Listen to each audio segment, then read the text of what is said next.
back to this YouTube channel. Hari ini kita kedatangan seseorang bernama Kak Fitri. Kak Fitri boleh kenalin diri dulu? Halo, aku Fitri, berasal dari Jakarta. Sekarang aku bekerja di salah satu BUMN di Jakarta. Nah, hari ini kita akan mendengarkan cerita dari Kak Fitri yang gue berharapnya ya kita terinspirasi dari cerita Kak Fitri ini. Dan tema hari ini itu tentang toxic relationship nih. Coba Kak Fitri bisa diceritain nggak sih garis besarnya kenapa kakak bisa terlibat dalam toxic relationship? Awalnya sih hubungan, maksudnya pacaran ya, pacaran. Terus awalnya normal-normal aja, terus lama-kelamaan kok jadi toxic ya, kayak lebih ke membanding-bandingkan, terus berkata-kata kasar, macem-macem lah gitu. Jadi ya cuma nggak KDRT aja sih, kayak lebih kayak kata-kata aja. Awal mulanya ketemu orang ini gimana tuh? Awal dikenalin, terus ya normal-normal aja sih, kayak orang pacaran, terus kayak saling support, terus bisa diskusi dalam hal apapun ya gitu. Tapi lama-kelamaan kayaknya lebih ke toksik dan nggak baik lah bagi kayak mental. Terus aku lebih yang kayak kesehatan tuh lebih menurun gitu. Terus kayak lebih capek aja gitu, mental tuh lebih capek gitu, nggak jadi diri sendiri gitu. Mentalnya tuh sampai gimana nih Kak? Kakak ngalaminnya itu? Kayak di Contohnya aja sih ya, di tempat kerja. Aku kan baru bergabung di salah satu BUMN. Terus tiba-tiba biasanya kan kita kan maksudnya kerja normal lah ini. Cuma karena ada masalah toksik dari pasangan, jadi konsentrasi jadi menurun. Terus kayak capek aja, setiap hari tuh bawaannya capek. Terus kayak nggak ngapa-ngapain tuh capek aja, sedih, capek, terus nyesek gitu. Lebih ke mental, lebih ini sih. Terus Kak Fitri kapan sadarnya kalau kakak lagi di dalam hubungan toksik? Awalnya sih dari orang-orang sekitar, karena mendengar cerita-cerita. Terus akhirnya aku coba ini, kok iya ya, kayak kok gue nggak jadi diri gue sendiri. Terus kok gue capek ya ngejalaninnya gitu, kok gue nggak happy ya. Terus kok gue nggak bisa jadi kayak harus didikte sama dia, terus harus ngikutin semua apa yang dia mau. Terus berbagai macam lah, jadi kayak lebih capek, kok nggak happy ya hubungan ini gitu. Berarti emang faktor orang lain yang memberikan masukan, memberikan kesadaran itu ya? Sebenarnya orang lain juga nggak mempan, karena sempat beberapa kali kayak orang lain tuh kayak, oh lu tuh kayak nggak sehat deh gitu kan. Cuma kayak enggak, dia bisa berubah, dia bisa berubah kan berulang kali. Biarpun udah selesai terus balik lagi. Ini beberapa kali gitu, enggak. Berarti putus nyambung Oke. Gitulah. Nah Kak, hal apa yang pernah dia lakukan yang menurut kakak tuh paling toksik deh? Keluar bahasa binatang sih. Kayak gue ngerasa kok keluarga gue aja nggak pernah begitu, tapi gue bertahan memang dibegituin dia gitu. Ya lama-lama kayak mikir kok begini ya, jadi terus dibanding-bandingin. Ya akhirnya gue mikir ya gue harus keluar dari sini. Biarpun dia pasti datang terus, dan gue lulu lagi gitu, datang lulu lagi, tapi akhirnya dia bilang nggak bisa nih gitu, harus selesai gitu. Menurut kakak ada faktor bucinnya nggak sih kalau misalnya dalam toxic relationship? Jadi kayak kakak tuh yang masih terus memaafkan dia walaupun dia tuh udah terus-terusan menyakiti kakak gitu? Ada, dia takut sendiri gitu. Kayak oh dia bisa berubah nih, terus dia bakal berubah. Kalau dia nggak ada, maksudnya gimana ya, maksudnya gue biasanya sharing, tapi kan lama-kelamaan sharing sama dia kan nggak bisa gitu, karena baru mau langsung dihajar nih gitu. Kayaknya sakit sendiri, lama-lama sakit, karena gue nggak mau begini gitu. Berapa tahun sih Kak dalam menjalani hubungannya? Iya. Berapa lama kakak bisa bertahan? Sebenarnya hampir setahun yang lebih ya, hampir setahun yang lebih lah. Itu mulai toksiknya di Mulai toksiknya itu di 6 bulanan lah, 6 bulanan pertama. 6 bulan pertama. kalau kakak ngerasa kakak yang bucin atau doi yang terlampau pintar mengartikan bahasa kakak atau memberikan perhatian ke kakak. Kakak ngerasanya gimana? Mungkin dari segi akunya juga ada, karena kayak gue kalau misalnya gue sendiri gimana ya gitu. Terus tambah lagi dia pintar, mungkin bahasanya, kata-katanya ya kan. Jadi ke bawah lagi. Jadi gampang luluh gitu ya, Kak, ya?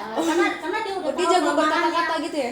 Kelemahannya nggak tegaan, aku orangnya nggak tegaan. Jadi dia udah pegang itu pasti dia balik lagi ke gue, balik lagi.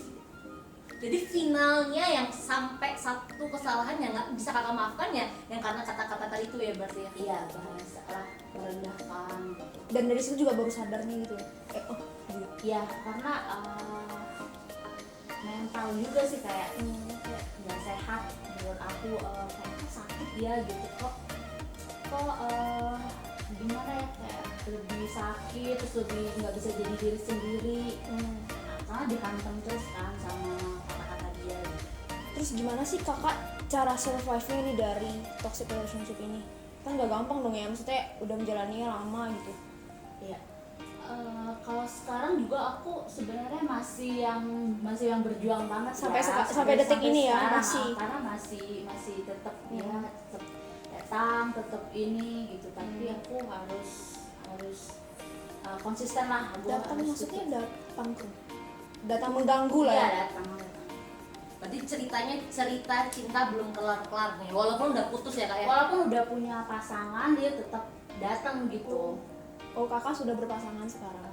Dianya. Oh dianya, oke sorry. Oke. Dianya sudah berpasangan. Terus kalau kakak ngerasa nih, kan udah menjalani sekian lama udah putus nih, berapa lama Kak udah lama putusnya? Udah lama putus, cuma kayak di tahun lalu ya, harus tahun lalu tuh gue udah putus. Official putus tahun lalu, Iya, tapi tahun sampai lalu, sekarang tapi masih kayak sekarang tuh kayak yang masih tetap ini berhubungan gitu. Jadi kayak misalnya dia punya pacar, kayak dia tetap nyamperin aku dan aku harus memaklumi gitu kondisinya bahwa pacar gue tuh begini dan aku harus kayak harus sama. Jadi kayak pacarnya penurut, aku harus nurut nih sama dia. padahal statusnya udah berubah ya. Ya, selesai. Statusnya udah berubah ya. Wah, lumayan ya pengalamannya ya. Iya. Pengen ngerasain nggak kan? Enggak. Kami. Terus kalau seandainya nih Kak, udah pernah coba dekat sama cowok lain belum? Udah, cuma kayak merasa kayak ntar gitu lagi, terus kayak buat percaya tuh kayak susah banget. Kayak ada beberapa inilah ya kan, maksudnya kayaknya dia harus punya pasangan biar lebih inilah Move on-nya cepet gitu. Tapi official kan udah move on kan? udah move on, cuma karena masih ada beberapa hal yang harus diselesaikan sama dia otomatis harus ketemu ya kan kemarin. Tapi akhirnya kesini aku mikir ya udahlah, gue udah selesaiin aja biar masing-masing punya kehidupan sendiri. Tapi dia masih punya attitude baik ya, mau menyelesaikan baik-baik. Padahal dia yang ditoksikin ya. Iya. Tapi dia malah beretik baik. Wah, Iya, lumayan sih. makanya. Perjuangan itu keras loh. Iya, Kalau benar. begitu. Terus kalau kayak gini Kak, ada nggak sih faktor-faktor orang luar atau keluarga gitu yang pengen ini cepat-cepat udahan deh gitu? Oh iya, keluarga ngedukung banget dari awal-awal tuh kayak ngerasa ini tuh toxic, ini nggak baik gitu kan, kamu tuh digini-giniin. Cuma kan percaya awalnya oh iya, tapi balik lagi gitu. Cuma mereka mendukung sih buat keluarga ini. Kakak boleh nggak kasih saran sedikit nih untuk teman-teman SAJ di luar sana, gimana sih caranya atau harus apa sih ketika kita ngerasa kita sadar kalau kita tuh lagi dalam hubungan yang nggak sehat? Kalau menurut aku ya, aku kalau sepengalaman aku, jadi tuh kayak merasa harus tutup komunikasi dulu sama dia. Pertama tutup komunikasi. Iya, kayak gue harus move on nih gitu kan. Terus lebih sibuk aja, lebih sibuk kerja, terus kayak menjalani maksudnya main sama teman-teman kayak salon atau apa yang lebih sayang sama diri sendiri lah kalau menurut aku. Jadi menutup segala komunikasi sama dia. Habis itu yang kedua yang belajar mencintai diri sendiri lagi. Dan menurut kakak value apa sih yang kakak pegang selama ini dalam menjalani hubungan dengan lawan jenis misalnya? Value apa yang kakak pegang? Yang bisa dibagiin juga mungkin ke sobat-sobat saja. Aku sih lebih ke kalau misalnya dari pasangan tuh dalam pasangan harus jujur lah, kepercayaan lah lebih. Jadi kepercayaan nomor satu ya kak ya? Nomor satu gitu loh, harus jujur. Kalau dari awal lo nggak jujur ya susah gitu. Berarti kejujuran ketika memulai hubungan itu harus diawali dengan itu ya? Iya. Kalau lu punya nggak sih? Kalau gue sih kayaknya sama sih, kurang lebih ya seiman sih nomor satu ya. Iya. Seiman, terus kalau bisa ya itu jujur itu. Karena emang kalau nggak pakai jujur sih susah ya. Kalau udah bohong di awal sih Bohong kan di terus, belakang. iya. Karena kebohongan itu kan akan berulang Iya. terus akan berulang Iya. terus. Dan apalagi gue pelupa.